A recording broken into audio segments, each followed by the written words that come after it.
Bonjour mes amis, comment allez-vous aujourd'hui? Santé? Alors pour la deuxième fois, on se retrouve et je suis tellement heureuse. Ça a été un beau succès la semaine dernière.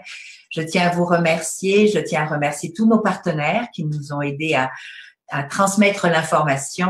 Alors tenez-vous bien, nous étions 7000 personnes à être branchées en direct la semaine dernière. Waouh, quel accomplissement!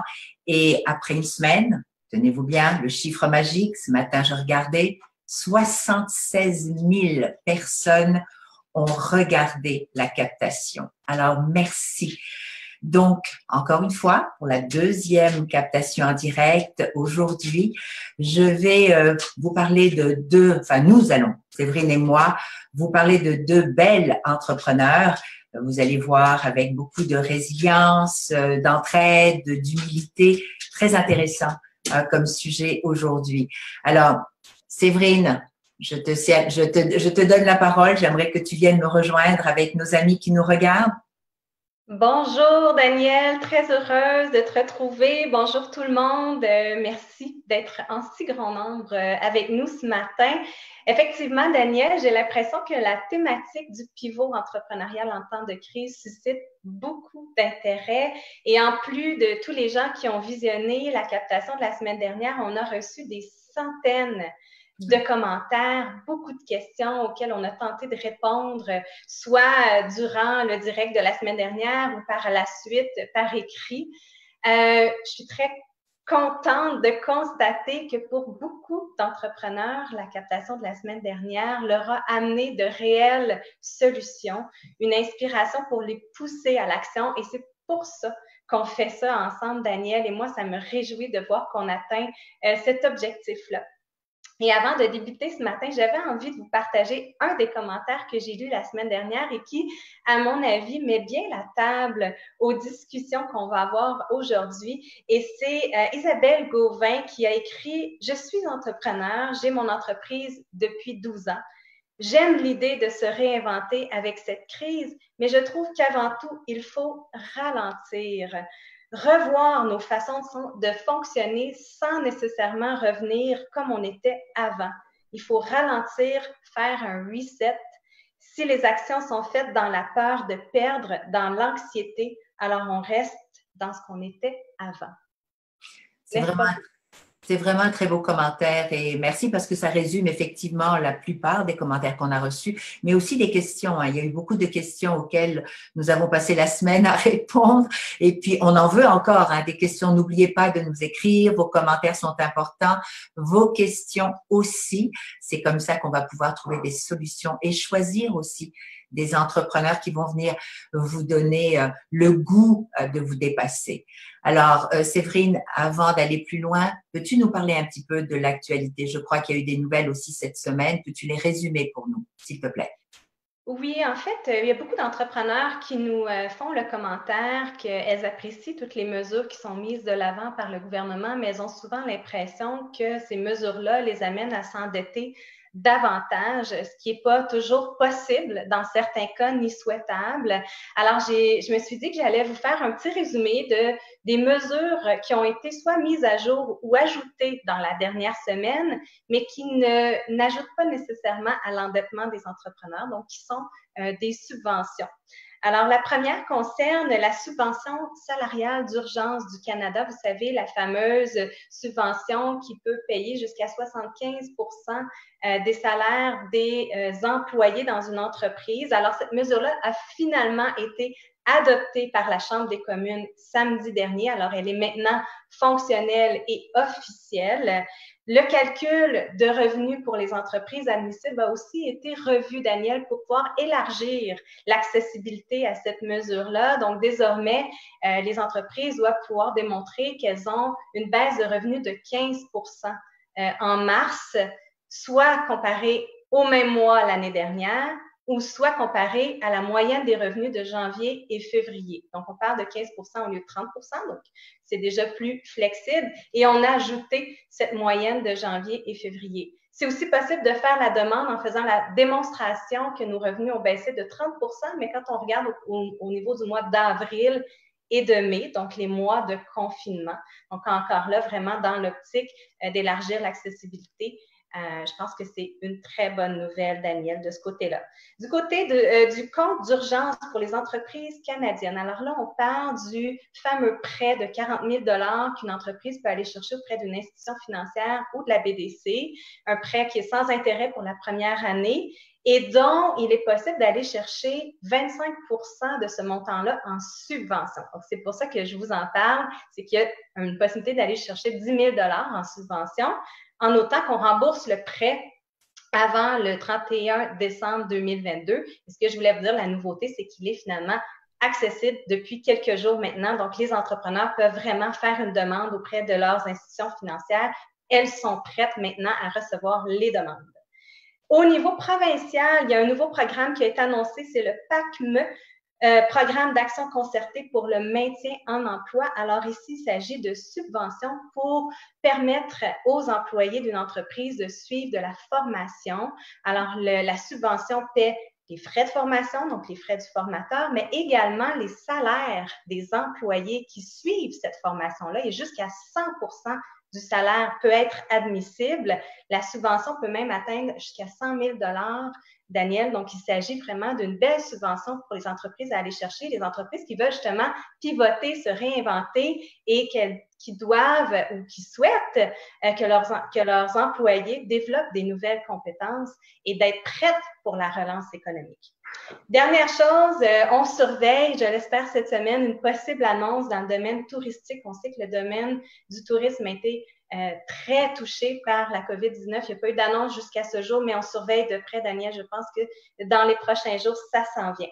Donc, des bonnes nouvelles. On sait malgré tout que certaines entreprises tombent toujours dans les cracks et on va l'étudier avec Femmes et Sœurs et nos collaborateurs, la chaire BMO de recherche en diversité de l'Université de Montréal et le portail des connaissances pour les femmes entrepreneurs. On va mener ensemble, on lance demain un grand sondage auprès de toutes les femmes entrepreneurs pour voir à quelle mesure elles vont utiliser et si elles sont admissibles à ces mesures-là. Et ça va nous donner un portrait de la réalité, un portrait qu'on va pouvoir donner au gouvernement, aux deux paliers de gouvernement, afin qu'ils puissent s'ajuster aussi dans les prochaines semaines. Ben, franchement, des bonnes nouvelles. Merci d'avoir fait ce résumé parce que c'est pas simple et on voit que ça change quasiment à tous les jours. Il y a tous les jours une amélioration. J'aimerais prendre quelques minutes aussi pour remercier, Séverine, nos gouvernements, tous les gouvernements, parce qu'on voit à quel point là maintenant ils travaillent ensemble. Je crois qu'ils sont tous à l'écoute les uns les autres. Le gouvernement du Québec a été très proactif, réactif même, et je vois qu'il y a une écoute aussi pour adapter, l'adaptabilité, l'écoute. Et c'est grâce à des organisations comme la tienne qui amènent aussi des solutions de terrain. C'est pour ça qu'on fait ces captations en direct. C'est pour prendre tous les commentaires ou les questions et les transmettre aussi pour adapter les programmes de façon rapide. Parce que c'est vrai que le temps aujourd'hui est compté, puis on n'a pas beaucoup de temps pour essayer d'améliorer la situation et surtout de penser à la reprise. Mais parle-nous donc du résultat. Tu as annoncé hier, enfin la semaine dernière, je m'excuse, une belle nouvelle aussi. C'était la brigade d'experts mise en place par Femmes et Sœurs. Que s'est-il passé depuis une semaine après cette annonce? Bien, merci, Daniel, de me donner l'occasion d'en parler. Effectivement, la semaine dernière, on a annoncé la mise en place de la brigade d'experts. Vous savez, une cinquantaine d'expertes et experts qui se sont mobilisés à travers le Québec dans tous les domaines d'activité, que ce soit gestion, comptabilité, finances d'entreprise, ressources humaines, communication, marketing. Ils offrent des consultations gratuites aux femmes entrepreneurs à travers tout le Québec. Alors, les entrepreneurs n'ont qu'à faire une demande, remplir un formulaire sur notre site pour pouvoir aller chercher ce rendez-vous-là. Eh bien, Daniel, depuis notre annonce, on a fait en 24 heures autant de jumelage que ce qu'on fait normalement en un mois auprès de notre clientèle des femmes entrepreneurs. Donc, c'est un grand succès. On voit que ça répond vraiment à un grand besoin et c'est toujours ouvert. Alors, j'invite les entrepreneurs à s'y inscrire. C'est une belle initiative que l'on mène en collaboration avec l'initiative Femmes de la Banque scotiaise. Franchement, bravo, bravo, bravo. Donc, il y a un besoin, il y a une réponse, il y a une proactivité, il y a des liens qui se créent. On met de l'avant aussi des entrepreneurs, mais on met de l'avant aussi des experts. Et nous avons de belles personnes qui participent aujourd'hui bénévolement. Donc, chapeau, chapeau et chapeau encore une fois. Merci, Séverine. Alors, la semaine dernière, nous avions à notre antenne 3 belles entrepreneurs. Je vais faire juste un retour, un rappel. Joanne Martineau de la boulangerie, et Seigneur que j'aime ce nom, Merci la vie. C'est un beau nom.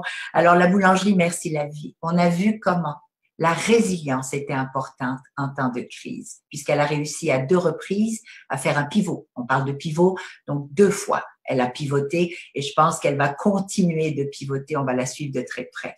Ensuite, nous avons entendu Michel Secours de Fret Design.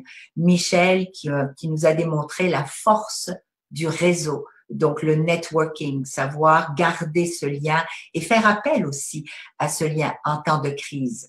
Ensuite, et pour terminer, nous avons eu José Boudreau de Priorité Stratégie, et on a vu l'importance d'être flexible, changer quasiment à tous les jours et même à toutes les heures pour essayer de s'adapter à la nouveauté. En ce moment, c'est ça. Alors, je vous invite encore une fois à partager vos questions et vos commentaires parce que nous y répondrons sans faute. Alors, Séverine, je suis prête, je pense, à écouter aujourd'hui et à entendre nos 2 belles entrepreneurs que tu as choisies. Et je suis vraiment excitée parce qu'elles sont vraiment, comment je dirais ça, inspirantes, mais aussi, waouh, quelle façon de se retourner en si peu de temps et à recréer, en fin de compte, quasiment une nouvelle entreprise. Elles sont tellement inspirantes, Daniel, que cette semaine, on a décidé d'en inviter seulement 2 et de prendre un peu plus de temps avec elles, puis un peu plus de temps aussi pour répondre aux questions des gens qui nous suivent en direct. On en a eu tellement la semaine dernière et on n'a pas été en mesure de donner suite sur le coup. Donc là, aujourd'hui, on va avoir un petit peu plus de temps. Alors, je vais être à votre écoute et je vais lire vos commentaires. Alors, Daniel, notre première invitée s'appelle Annick Baudouin. C'est la propriétaire de mon restaurant préféré à Sherbrooke, Auguste, un restaurant qui est ouvert depuis 2008. C'est un bistrot qui est très réputé. Hein. Les gens viennent d'un peu partout, même de Montréal, pour venir manger chez Auguste. Daniel, tu as eu l'occasion de manger, évidemment, on a mangé ensemble à ce beau restaurant-là. Alors, on y retrouve vraiment une cuisine et une ambiance digne des plus grands restaurants, des plus grandes institutions au Québec. Annick, elle est issue du milieu des arts et ça lui sert beaucoup, notamment à penser en dehors de la boîte. On sait que dans un changement et une crise comme on vit présentement, c'est important d'oser sortir des fois des sentiers battus pour trouver des solutions. C'est aussi une femme extrêmement impliquée. Elle est d'ailleurs membre de notre comité d'investissement régional chez Femmes et Sœurs. Donc, c'est le comité qui prend les décisions d'investissement pour le fonds pour les femmes entrepreneurs FQ, donc le fonds partenaire qui nous sert à prêter de l'argent aux entreprises à propriété féminine. Et elle s'implique également dans plusieurs causes, notamment au niveau de l'aide alimentaire. Et vous allez découvrir à travers son histoire comment elle a su tirer son épingle du jeu dans la situation qui est pas facile actuelle, tout en faisant acte de générosité et de beaucoup d'humilité.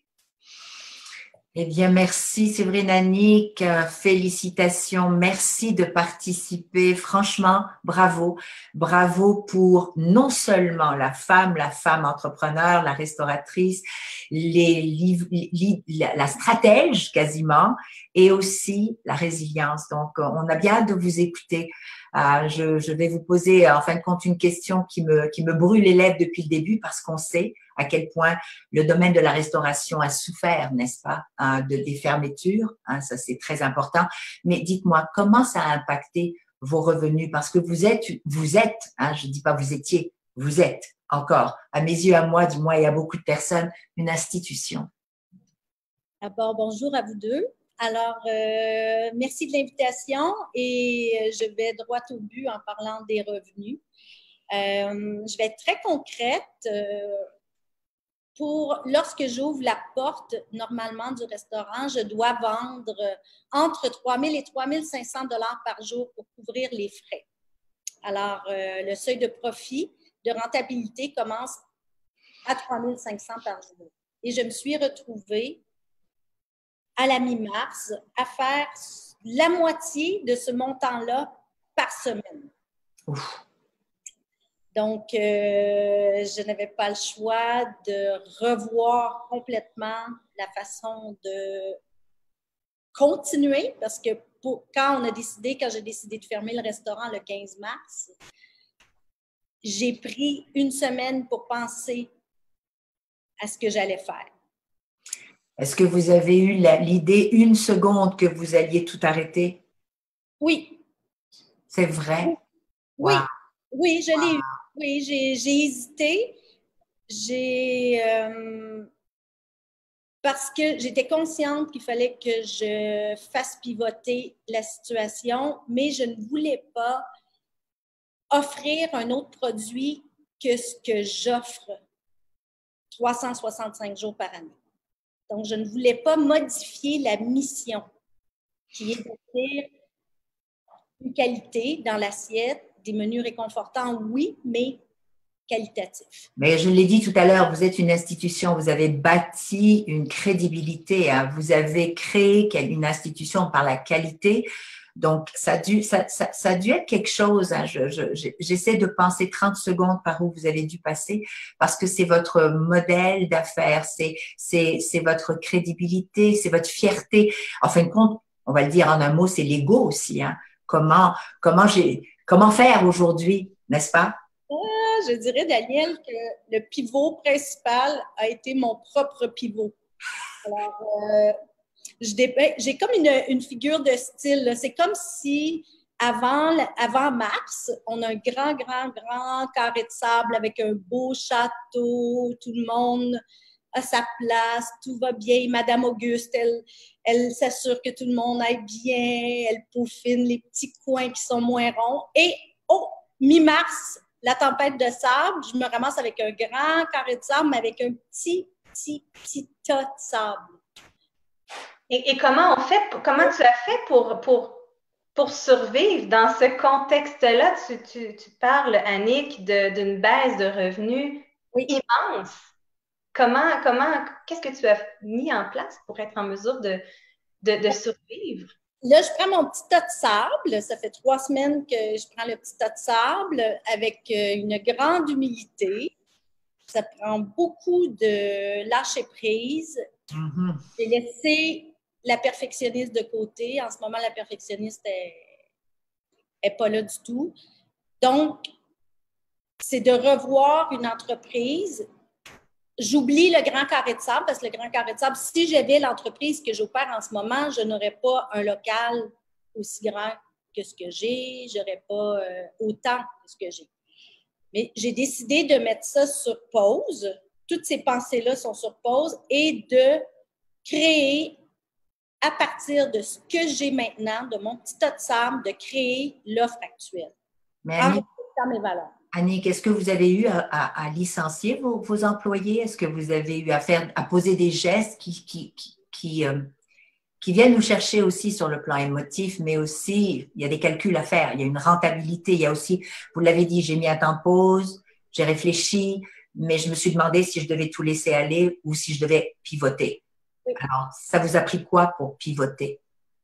Donc, oui, tout le monde a été, le 15 mars, on a fait le dernier brunch et puis ensuite, tous les employés ont été mis à pied. Puis, je leur ai expliqué qu'on devait trouver une autre solution temporaire et que je garderais le contact. À ce jour, cette semaine, 2 cuisiniers ont été réengagés. Donc, parce que dans le fond, tu as décidé d'offrir à la communauté des mets pour emporter. C'est bien ça, Annick? Exactement. Donc, on a commencé avec les coups de cœur parce que c'est sûr que ma mission, moi, c'est depuis 12 ans, j'ai des clients qui ont des plats, c'est dans leur dans leur inconscient. C'est dans Puis en ce moment, je me disais, qu'est-ce qui fait le plus plaisir à mes clients? C'est ces plats-là. C'est pas de commencer à réinventer d'autres choses, c'est pas de faire... Donc, je suis allée chercher les personnes qui connaissent bien ces plats-là, où on est capable de rendre la qualité, qui est un énorme défi quand on pense que on cuit à la minute les plats. Et là, on se retrouve à faire à réchauffer à la maison. Donc, ça demande aussi une adaptation dans le menu. Mais oui, on a une gamme de plats qui change à chaque semaine. En fait, on a la base qui reste, puis on rajoute des petites surprises. Là, on a un menu de cabane à sucre. Cette semaine, on a ajouté le homard. Pourquoi pas? C'est pas parce qu'on est confiné qu'on peut pas se gâter, parfois. Donc, vous êtes passé, Annick, du grand restaurant, des tables, et vous avez fait un temps de pause et vous vous êtes dit, c'est parfait, je lâche pas, je décide de continuer cette passion que j'ai parce que c'est vraiment une passion. Et vous avez pris le grand beau menu que moi, quand je suis venue, j'ai vu, c'est quand même, c'est une institution, comme on dit. Et là, tu t'es retrouvée à prendre des plats et à les mettre sur une feuille de papier. Et puis, c'est ça, hein, quand je parle d'humilité, c'est qu'il a fallu passer par tout ça. L'humilité, là, première semaine, là, c'est des feuilles 8,5 par 11 que moi, j'ai rentré dans l'ordinateur et que j'ai photographié avec mon téléphone pour faire un post Facebook. Aïe, aïe, aïe. Un peu croche, comme pas en angle. Puis là, je me dis, bon, on commence avec ça. Là, j'ai d'autres chats à fouetter dans ma journée. Je ne peux pas passer 2 heures à faire de la mise en page. Et puis, bon, de semaine en semaine, je me laisse accompagner aussi un peu là-dedans. Je vais chercher de l'aide aussi. Et l'humilité, là, ici, je tiens à le dire, il faut demander de l'aide. Il faut demander de l'aide. Il faut demander de l'aide aux gens qui sont avec nous, dans notre famille. Un appel, s'inspirer, regarder des... Qu'est-ce qui t'a aidé, toi, Annick, à passer à travers ça? Pardon? Qu'est-ce qui t'a aidé le plus à passer à travers tout ça? Ben, je dirais en premier lieu ma famille, mon chum. Il est merveilleux. Ma famille, les encouragements, les employés aussi. J'ai eu plein de beaux mots, on communique, bien sûr, comme à peu près toutes les entreprises, on a une page Facebook, mais il y a les petits mots, les petits... on sent que la communauté est encore là, c'est ça qui me donne l'énergie de continuer. De continuer. Mais je m'excuse, mais je vous vois, on vous connaît un petit peu, vous êtes une femme de tête, vous êtes une femme de stratégie, vous êtes une entrepreneur, vous avez quand même du guts, comme on appelle. Hein. Je vous ai rencontré personnellement, mais là, je vois la femme, la maman, hein, l'entrepreneur, celle qui cuisine, celle qui regarde ses menus tous les jours, celle qui est sur les réseaux sociaux. En fin de compte, vous faites quasiment tout aujourd'hui de par vous-même et avec un peu d'aide. Comment vous faites? Comment vous avez... Je comprends le pivot des plats à emporter, mais est-ce que vous êtes en train de réfléchir déjà à votre autre pivot? Puis personnellement, comment vous allez? Personnellement, je vais bien. Je ne peux pas cacher que je ne ressens pas d'anxiété, que je suis toujours calme et positive, mais quand même, ça va très bien.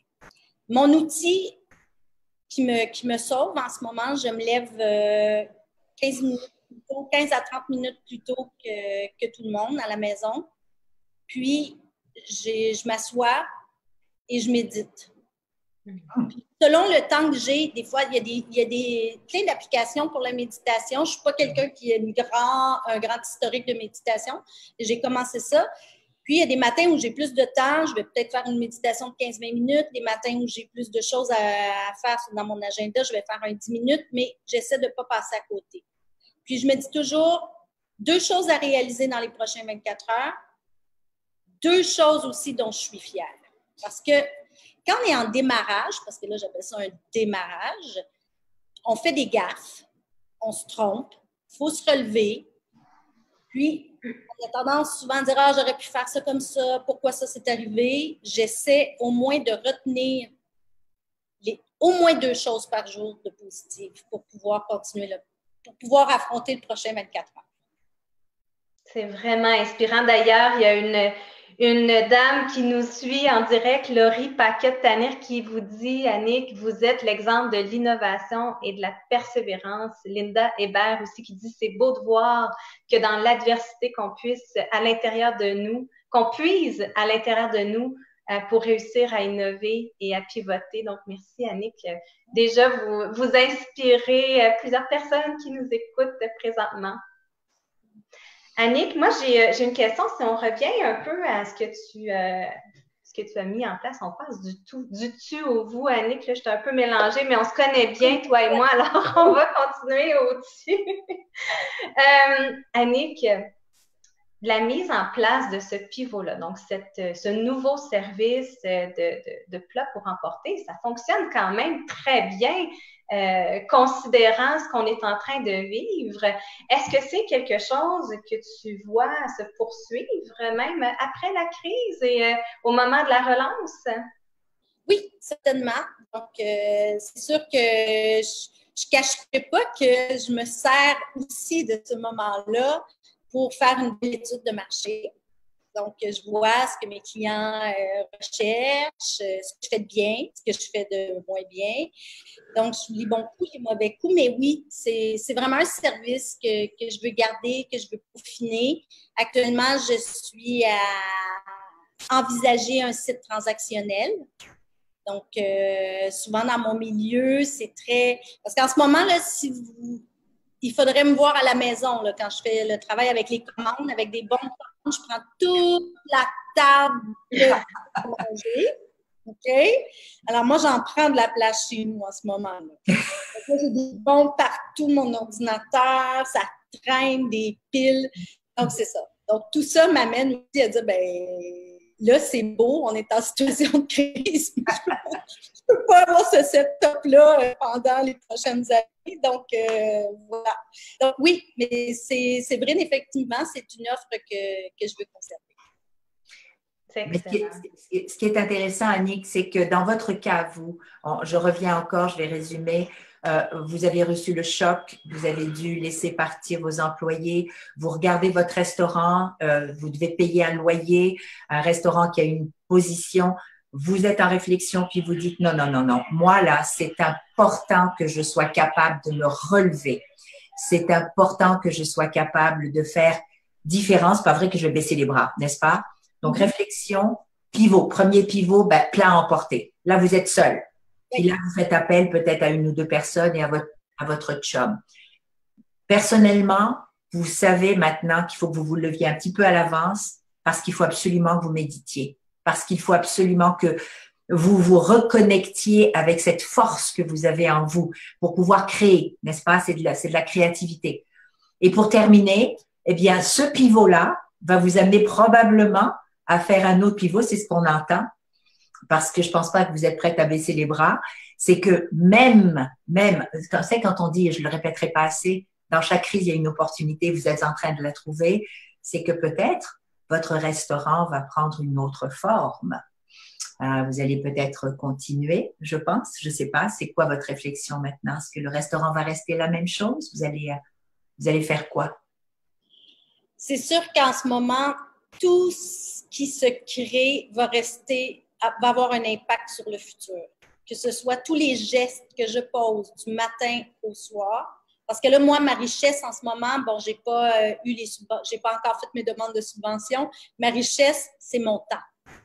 Donc, tout ce que j'accomplis dans une journée, toutes mes réflexions, c'est sûr que quand on va réouvrir, il n'y a plus rien qui va être pareil. Oui, la vision va rester la même, là. Je veux dire, je ne changerai pas mon restaurant, mais ma vision, ce que j'ai envie. La créativité, souvent, on oublie d'être créatif. Quand on est dans les opérations, on oublie. On est dans, oui, il faut que j'arrive à tel résultat, il faut que je fasse ça, il faut que je fasse... On n'est pas dans, OK, là, admettons qu'il se passe ça, comment je pourrais me réinventer? Séverine, je pense que la prochaine fois qu'on ira, et je l'espère dans pas trop longtemps, au restaurant Auguste, ben, je pense qu'on va trouver quelque chose comme les tables vont être plus distancées. Il va y avoir plus de place, mais vous allez développer à côté les fameux plats emportés. Donc, je pourrais peut-être commander moi-même, hein, n'est-ce pas, à distance? Waouh! Parce que vraiment, c'est bon. Vous voyez, je trouve ça extraordinaire. Merci, Annick. Merci de repenser parce qu'effectivement, au niveau de l'hygiène, au niveau de la distanciation, au niveau de la façon dont les gens vont se comporter, que ce soit les employés ou les clients dans les différents restaurants, ça aussi, il va y avoir un changement. Je l'espère pour le mieux, je crois pour le mieux. On va être peut-être plus conscient aussi de notre environnement et de l'hygiène. Qu'est-ce que tu en penses, Hélène? Tout à fait. Puis honnêtement, pour ceux et celles qui nous écoutent, si vous avez la chance de goûter au risotto aux champignons épinards chez Auguste, c'est à mourir. D'ailleurs, je pense que je vais aller m'en commander avec le menu réconfort. Merci beaucoup, Annick. On a des commentaires à nouveau qui apparaissent, notamment Manon Lambert qui dit « Oui, il faut profiter du moment actuel pour revoir nos offres de transactions en ligne. » Daniel, on le savait, le Québec accusait un grand retard au niveau du virage numérique et je pense une des conséquences positives, on va dire comme ça, de la crise actuelle, c'est une accélération qu'on va voir, je pense, du virage numérique de beaucoup d'entreprises. Donc, on a le temps présentement d'améliorer nos choses. Il faut le prendre, ce temps-là, pour qu'il soit le plus productif possible, pour être prêt pour la relance. Et je trouve que Annick est un exemple très, très éloquente de ce temps-là qu'elle prend pour réfléchir, améliorer ses pratiques, puis déjà mettre en place des nouveautés qui vont durer dans le temps. Donc, c'est vraiment très inspirant. Merci beaucoup, Annick. Eh bien, merci, Annick. Merci Séverine. Merci à tout le monde qui écoutait. Merci. C'est un plaisir. Félicitations et santé. Santé à vous et à votre famille. Santé. Très important. Et à toute l'équipe d'Auguste également, qu'on espère revoir bientôt en restaurant. Oui, franchement, là, bravo. Alors, Séverine, je crois qu'avec ces bons commentaires, cette façon, même moi, je suis inspirée parce que, tu le sais, hein, moi aussi, je suis en réflexion, on est en réajustement, moi aussi, je suis dans des pivots, on l'est tous et toutes, et il faut prendre conscience de ça tous les jours et de se dire, c'est pas grave, tant qu'il y a la santé, tant qu'il y a la vie, tant qu'il y a le goût de continuer à se réinventer, il faut le faire. Il faut le faire. Je pense qu'on est bonne, on l'a démontré plus d'une fois. Je le dis souvent, un genou à terre et le deuxième pour se relever. Et je pense que c'est ce qu'on est en train de démontrer en ce moment. Donc, je te laisse présenter notre deuxième entrepreneur, Séverine. Oui, alors je vais vous présenter Sophie Lemieux, qui est propriétaire d'Excellence Composite Incorporée, donc une entreprise manufacturière. Alors, je vous amène dans un tout autre domaine. L'entreprise est située au centre du Québec et fabrique des pièces et des composantes en matériaux composites. L'entreprise est née en 2002 et comptait une soixantaine d'employés avant la crise. Sophie est une fille d'entrepreneur, une femme extrêmement déterminée, persévérante. Elle a bâti son entreprise, un contrat, un client à la fois. C'est aussi une femme très engagée. Elle est notamment experte dans notre grande brigade chez Femmes et Sœurs, experte pour le milieu manufacturier. C'est une femme aussi passionnée.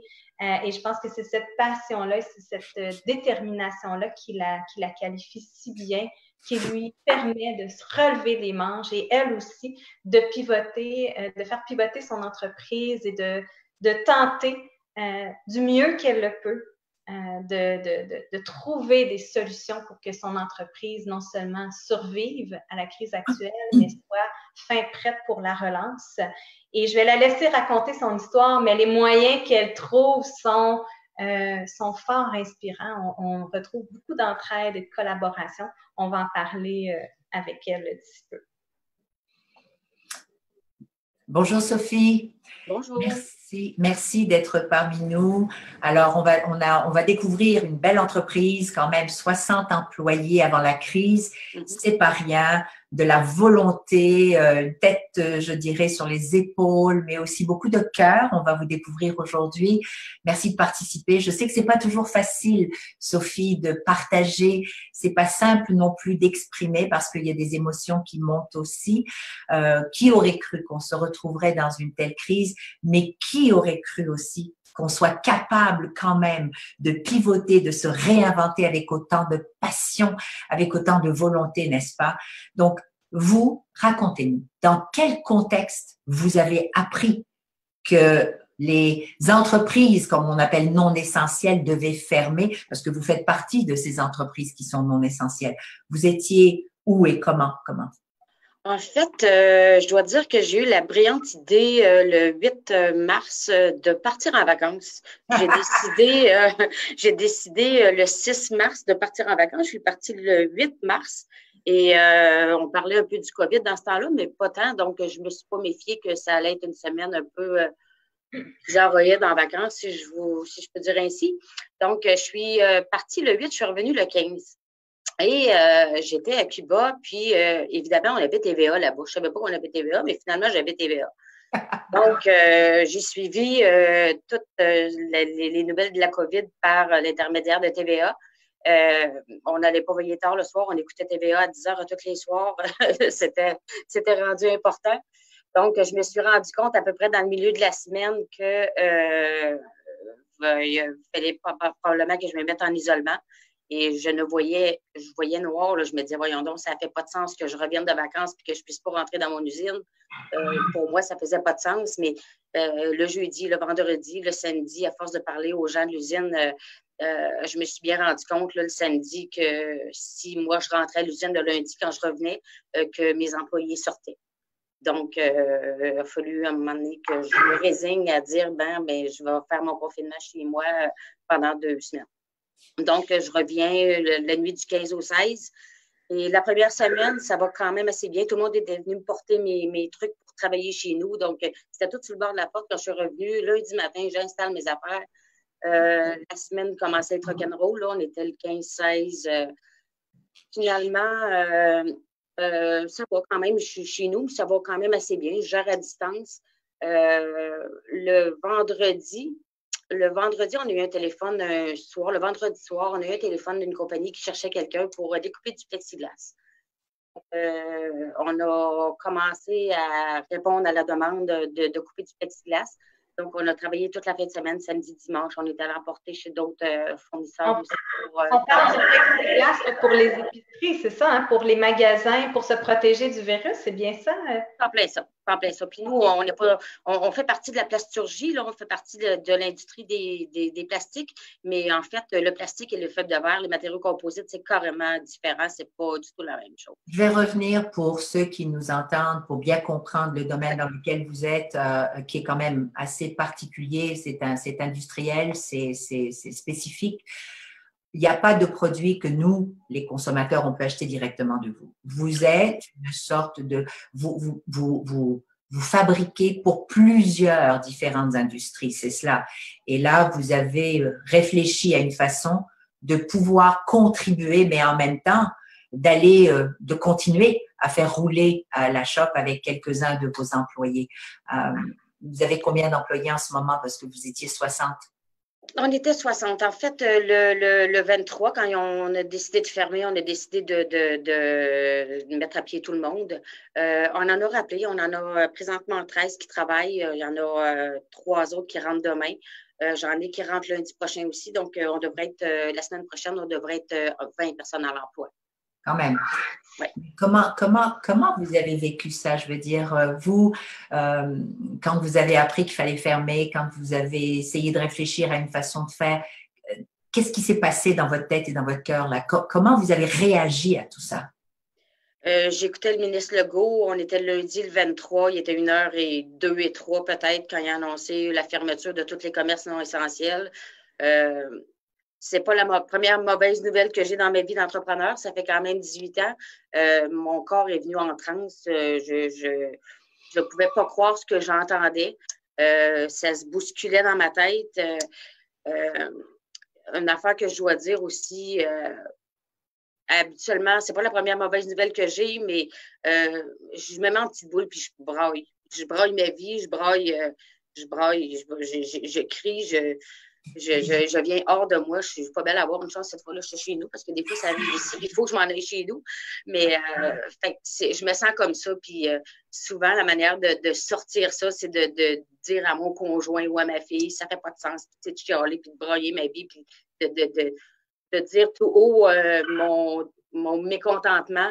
Fait que je gère ça un peu comme ça. Je braille puis je crie qui veut que je suis pas heureuse puis que ça fait pas mon affaire. Ben, on a un point en commun, ma chère Sophie. Je peux vous assurer que je fais pareil. Quand il y a quelque chose qui ne va pas, puis Dieu seul sait que dans la vie d'un entrepreneur, c'est jamais comme ça. C'est comme ça et comme ça. Et bien, à chaque fois que ça fait ça, eh ben, je me mets en boule et puis je braille un bon coup.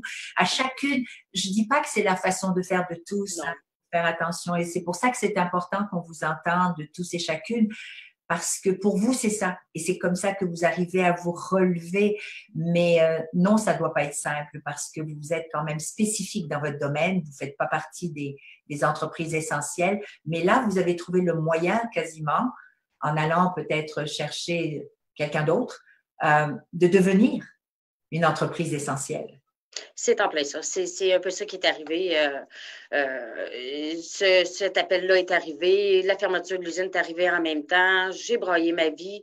Dans le fond, quand on a eu l'appel du plexiglas, on avait bien compris que ce n'était pas notre domaine, mais qu'on pouvait aider. On avait bien compris aussi qu'on ne pouvait pas prendre cette entente-là, cette job-là à faire, puis de l'étirer pendant des mois pour rester essentiel non plus. On avait bien compris que c'était quelque chose qui pressait et qu'il fallait que ça se fasse vite. Donc, après quelques jours, on a vu la quantité qui augmentait. J'ai appelé mon voisin d'entreprise et mon ancien voisin d'enfance aussi, qui était une compagnie à côté de moi ici. Puis, on leur a demandé d'ouvrir, parce que pourquoi l'entreprise était venue chez nous, c'est qu'on avait une table de taillage qu'on appelle une 3 axes. Moi, j'en ai juste une 3 axes. Et là, ça prenait beaucoup de plexiglas, puis ça prenait beaucoup de tables pour tailler, beaucoup de plexiglas. Donc, lundi matin, je suis sur le téléphone à 6 heures le matin, je cherche le numéro de téléphone de Jacques, je l'appelle, puis il a ouvert 4 tables de taillage pour qu'on puisse aider la compagnie qui veut fournir les plexiglas, ça aide vraiment vite, fournir les épiceries vraiment, puis les pharmacies vraiment vite. Donc, c'est comme ça que ça s'est passé. Ben, c'est vrai, nous avons se posé la question l'autre jour. Est-ce que c'est facile de trouver comme ça, je dirais, les employés qui vont répondre facilement à votre appel? Est-ce que ça s'est passé, enfin, vous avez pris le téléphone, vous les avez fait venir? Oui, il y a des gens qui veulent, oui, qui veulent. Il y a des gens, pour le plexiglas, il y a des gens qui ont été là-dessus pas mal tout le temps. Ça a pas mal été les mêmes personnes. Quand c'était le temps de rappeler du monde au travail, par exemple, parce que après le plexiglas, un coup que j'ai braillé ma vie, que j'ai été prendre des marches, que j'ai pris ma douche, que j'essayais de voir comment j'allais me sortir de ça. Mercredi matin, on a annoncé le 23 qu'on fermait. Le 25 au matin, je me suis levée à 5 heures le matin avec une idée de dire, là, ça n'a pas de bon sens, je dois avoir des services essentiels, je peux pas. J'ai une usine de 56 000 pieds carrés. Moi, mes frais, là, par mois, c'est des 100 000. Là. Si je ne bouge pas, là, si je fais rien, je vends pas $1, là, c'est des frais à peu près comme ça qu'on a. Je dirais aussi, j'aimerais peut-être ajouter qu'avec le temps, ça fait 18 ans que je suis en affaires, j'ai appris que quand tu as une mauvaise nouvelle, peu importe la mauvaise nouvelle, moi, ma manière, c'est vraiment de brailler ma vie, mais les solutions viennent tout le temps. Des fois, ça prend 1 heure, des fois, ça prend 3 heures, des fois, ça prend 2 semaines, mais il faut se donner le temps de remettre du recul là. Puis souvent, quand tu essuies ta dernière larme, tu dis l'idée, je l'ai.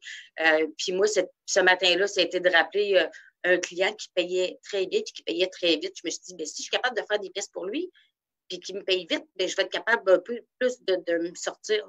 Fait que, puis je ne pensais pas qu'il était un service essentiel, honnêtement. Là, je me suis levée ce matin-là, et puis à 6 heures, j'ai été ses courriels, puis il m'a répondu à 6h05, il a dit, oui, on était un service essentiel, il faut continuer à faire les pièces. Ah! Bingo! Bingo, j'en ai un. Je me mets sur le téléphone, je rappelle du monde. Moi, dans ma tête, j'étais toute enthousiaste parce que déjà là, j'avais un client que je pouvais réouvrir l'usine pour continuer. Et là, je me suis butée à des non, je ne veux pas rentrer, j'aime mieux pas rentrer, j'ai peur. Toutes ces choses qui sont arrivées. Donc, Sophie, si je comprends bien, là, vous êtes devenue en quelque sorte aussi une entreprise essentielle, mais parce que vous avez décidé de sortir un peu de votre torpeur et de trouver des solutions, appeler des clients, c'est vous qui avez fait les démarches pour trouver les clients qui allaient vous fournir finalement la business et vous permettre de rester ouvert jusqu'à une certaine envergure. C'est bien ça? C'est bien ça. Et dites-moi, est-ce que vous avez pu recevoir un soutien du gouvernement? Est-ce que vous êtes allé chercher des mesures gouvernementales pour vous aider à vous ajuster dans la situation? Vous parlez de plus financier? Oui, évidemment, soit au niveau financier. Quelles sont les mesures auxquelles vous vous êtes prévalu? Est-ce que vous avez utilisé certaines des mesures d'appui annoncées par les différents paliers gouvernementaux? Moi, j'ai pris une grosse note en lettres majuscules tantôt. Moi, je tombe dans les cracks de toutes. Je tombe dans les cracks de tout ce que vous avez annoncé. Et encore hier, à 8 heures, j'étais ici avec le comptable. Je tombe dans toutes les cracks. Ça veut dire quoi? Vous fitez ou vous fitez pas? Je ne fitte pas. Dans rien. Nulle part. Nulle part. Quand on parle du 40 000, il y a une subvention de 10 000, si on le remet au décembre 2000, ben c'est une masse salariale entre 50 000 par année et 1 million par année. Ma masse salariale est plus haute que ça. OK. Point final. La subvention salariale du 75 %. Le 75 % en avril, c'est sûr que je vais rentrer dedans. Je ne rentre pas dedans parce que l'année passée, en janvier-février, j'ai eu un client majeur qui a fait une faillite de 620 000 $. Alors, ce que ça a fait, c'est que ça a fait que de l'argent qui n'est pas rentré, mais ce que ça a fait aussi, c'est que j'ai eu des ventes de 300 000 $ de moins par mois, là, janvier, février, mars. J'avais 2 autres usines à ce moment-là. J'avais une usine à Drummondville, j'en avais une à Sherbrooke. Au printemps de l'année passée, j'ai tout fermé ça, j'ai tout rapatrié ça à Princeville. J'ai passé un printemps d'enfer l'année passée. Là. Je vous dirais que cette crise-là est moins épais que ce que j'ai passé le printemps passé. Donc, ce qui fait que mes ventes cette année, je me suis repris en main, je suis retournée chercher des clients, je suis repartie sur le bon bord. Puis là, c'est sûr que mon mois de l'année passée est moins bon que mon mois d'avril où j'ai perdu seulement une semaine de vente. Donc, je ne rentre pas là-dedans. Et comme je me suis bien repris, quand ils ont décidé de prendre la moyenne janvier-février, je ne passe pas encore dans janvier-février parce que j'ai eu des bons mois, parce que je me suis sortie de la merde de l'année passée. Donc, c'est comme ça que je dis que je ne rentre pas dans aucun des choses que les gouvernements annoncent. Vous aiderait en ce moment-ci à mieux passer à travers, c'est le temps de le mentionner. Il y a peut-être, on ne sait pas, des gens, des ministères qui nous écoutent. Bien, en fait, tu sais, on veut, des fois, quand le premier ministre annonce, on ne veut pas que vous fraudiez ou je ne sais pas quoi, tu sais, je me sens des fois un peu, tu sais, l'année passée, là, c'était un peu exceptionnel. J'aimerais ça que quelqu'un soit capable de répondre à la question. L'année passée, c'était exceptionnel. Tu as eu une faillite. Je veux juste vous rassurer, l'année passée, tous mes comptes sont assurés. Donc, l'année passée, l'assurance contre client a payé. C'est pour ça que je vous parle encore, parce qu'habituellement, si je n'avais pas eu cette assurance contre client-là, d'après moi, je n'aurais pas passé au travers. Mais c'est ça, peut-être si on était capable de parler au ministère, y a-t-il quelque chose qu'on peut faire pour que qu'on rentre dedans? Parce que moi, en avril, ça va être 75 % des ventes là, qui ne seront pas là. Mais parce que je me suis un peu sortie de la merde l'année passée, bien, je me sens un peu pénalisée. Fait que ce serait peut-être formidable si on était capable de parler directement à quelqu'un de plus proche du gouvernement. Là. En fait, mon objectif, c'était de faire ça parce que faut que quelqu'un m'aide à quelque part. Là. Je pense que vous faites partie, je crois, Séverine, que c'est important de le mentionner. Sophie fait partie des entreprises qu'il faut absolument protéger. Elle est manufacturière. Et Dieu seul sait qu'on a besoin de plus en plus de fabriquer chez nous nos propres produits, d'offrir des services de chez nous, d'encourager les entrepreneurs de chez nous. Puis des femmes dans son domaine aussi, il n'y en a pas beaucoup. Donc, il doit y avoir une solution. Il faut, et je crois que c'est à ça qu'on sert aussi. C'est la voix, c'est la prise de conscience. Je l'ai dit au début, tu l'as dit aussi, c'est pas que les gouvernements veulent pas, c'est que il faut quelquefois se mettre aussi à la place. C'est tellement gros ce qui nous arrive que personne n'a pensé des fois à des détails de choses qui normalement ne fitteraient même pas dans l'imaginaire. Donc, c'est important de continuer de poser ce genre de questions et d'aller pousser le bouton pour que des gens comme Sophie, des entrepreneurs comme Sophie, puissent trouver une réponse quelque part. Moi aussi, j'ai plein de cases dans lesquelles je ne fit pas du tout comme vous, puisque ma masse salariale est beaucoup plus élevée que ce qu'on nous promet, etc., etc. Mais mon Dieu, que ça nous pousse à devenir créatifs. Mon Dieu, que ça nous pousse à nous battre et à trouver des solutions. Mais mon Dieu, qu'on est quand même fiers. Faut le dire, là. C'est vrai que c'est difficile. C'est vrai qu'on ne sait pas ce que demain fera. Mais Sophie, moi, personnellement, vous venez me toucher parce que on est plus ou moins dans le même panier. Et je vous dis, bravo. Soyez très, très fiers. Je me souviens, parce que vous faites partie aussi des expertes qu'utilisent Femmes et Sœurs pour votre expérience. Hein, je l'ai déjà entendu donner des conseils. Mais si on remonte à très, très loin, vous vous souvenez comment vous êtes devenu entrepreneur, comment vous avez racheté votre entreprise. Dites-nous un mot là-dessus. On va comprendre d'où vous venez. En fait, moi... ça fait 18 ans que je suis en affaires. Je viens d'une famille entrepreneuriale. Mon père a bâti son entreprise quand j'avais 7 ans. Bâti son entreprise, ça veut dire qu'il est parti à zéro et qu'il a bâti le building dans lequel je suis présentement. Pourquoi, moi, Sophie Lemieux, je fais du fibre de verre? Ça, c'est un peu plus difficile à comprendre pour les gens qui ne me connaissent pas. C'est que mon père a fait du fibre de verre avant moi pendant toute sa vie. En fait, il a commencé à travailler à 16 ans dans ce domaine-là et il a toujours travaillé dans ce domaine-là. Et moi, étant petite, j'étais collée sur mon père. J'admirais tout ce qu'il faisait. J'étais toujours avec lui. C'est moi qui vendais le Pepsi dans la machine le samedi matin quand les gars faisaient le devoir. J'étais tout le temps avec mon père. L'entreprise de mon père a fait faillite en 89-90. Je me retrouvais que j'avais 17-18 ans. Mes parents se sont séparés en même temps. Donc, j'ai décidé je m'en allais en administration, mais un peu, ça a foiré. Ça a foiré un peu ma jeune adolescente, mon début adulte, que je vous dirais. Et j'ai été étudiée dans d'autres choses carrément. Rendue à 23-24 ans, je travaillais encore dans les restaurants comme j'avais tout le temps fait pendant mes études.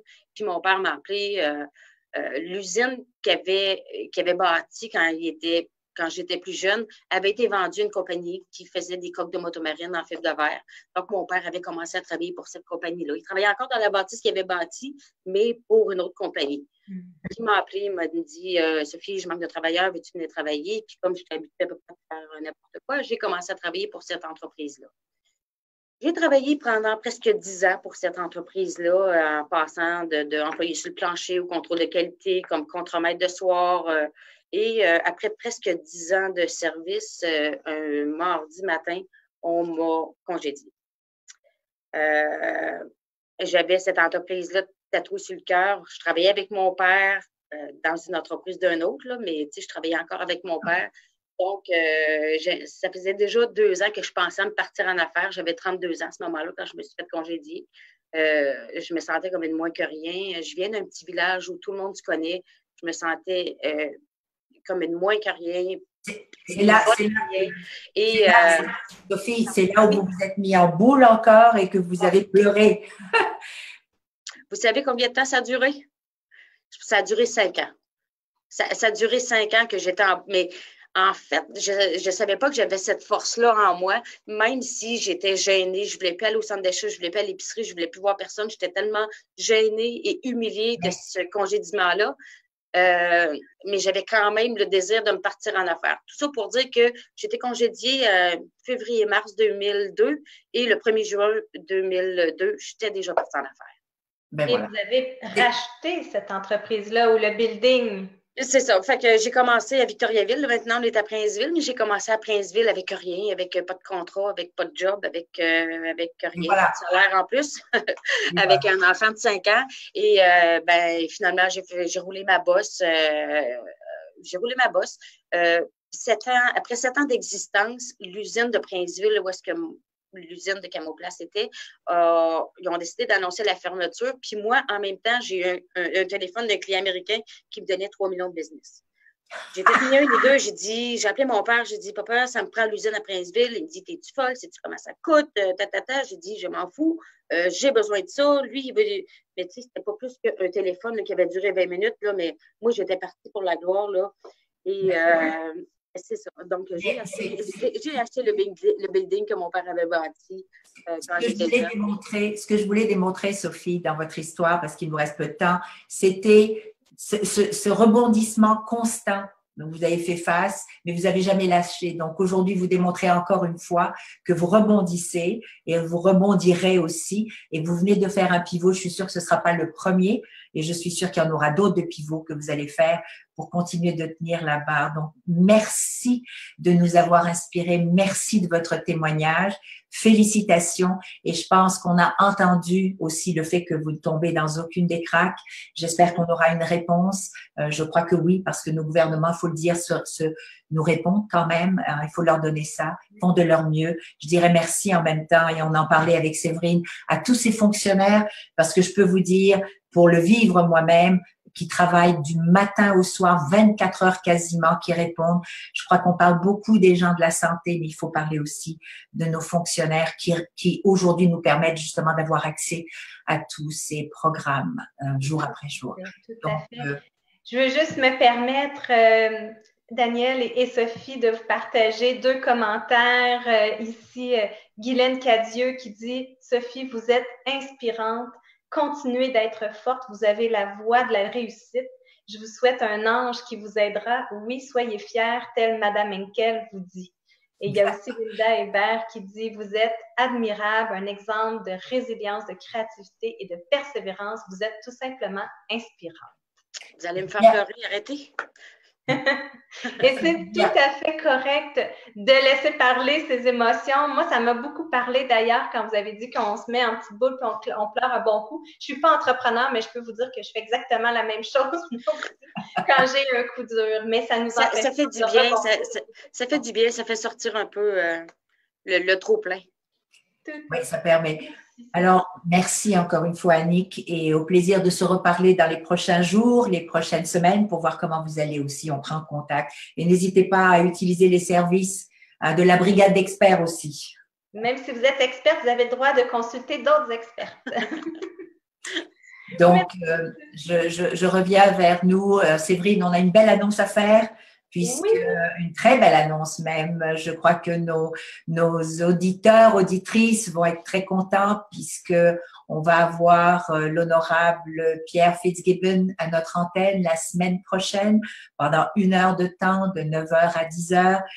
Qui va bien sûr répondre à vos questions, mais à nos questions aussi. Séverine et moi serons là pour essayer de faire le tour, pas juste des programmes, mais vraiment de parler de la situation sur le terrain, la situation avec les femmes entrepreneurs aussi en particulier, et quelle est la vision, où est-ce qu'on s'en va avec les pivots, etc.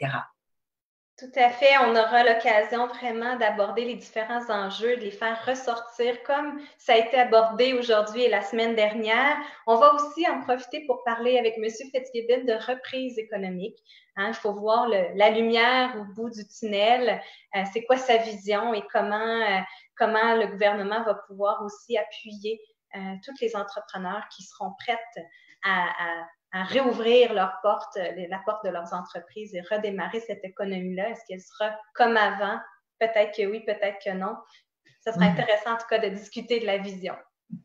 Mais je pense que l'économie va remonter, ça va prendre du temps, il faut se dire les vraies choses. Mais si on le fait ensemble, avec la même volonté, qu'on perde le moins de tissu entrepreneur le moins possible, et je crois que tout le monde veut ça. Donc, on va se rassembler, on va s'entraider et puis on va se porter. Mesdames et messieurs, je vous demanderai donc de ne pas oublier de poser vos questions, vos commentaires, parce que c'est ce qu'on va utiliser aussi pour Monsieur Fitzgibbon. Donc, partagez, continuez de nous encourager, c'est important. Et merci d'être présent, merci d'être à l'écoute, merci d'être aussi actif. Et j'espère qu'on aura répondu à certaines de vos questions, mais surtout trouver des solutions et encore plus vous inspirer. Chacune et chacun, à notre façon, nous allons rebondir. J'en suis convaincue. Merci. On vous attend le 22 avril prochain, 9h. Donc, mercredi prochain, 9h. C'est à ne pas manquer. Merci, Daniel. À très bientôt. Merci, Séverine. Bravo à nos équipes aussi qui travaillent très fort. Très fort. Merci.